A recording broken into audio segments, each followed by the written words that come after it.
استدلال باطل این شخص این است که یک حدیث بسیار زیبا را از امام صادق علیه السلام بیان می کند. فرموده است شما شیعیان با اهل تسنن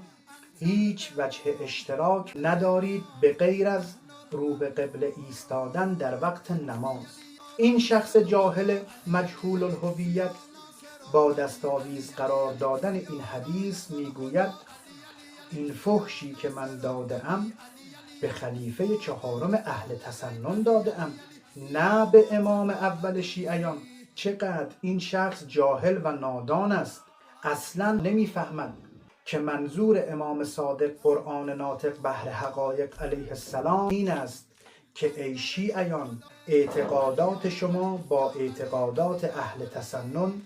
فرق دارد، نه اینکه ما در تاریخ 2 امام علی علیه السلام داشته باشیم. و در آخر این مطلب رو بگم به این شخص نادان و به این شخص فحاش که اگر از این نجاستی که خوردی توبه نکنی و در حضور همه اعلام نکنی و به اون دنبال کنندگان خودت که مانند یک بت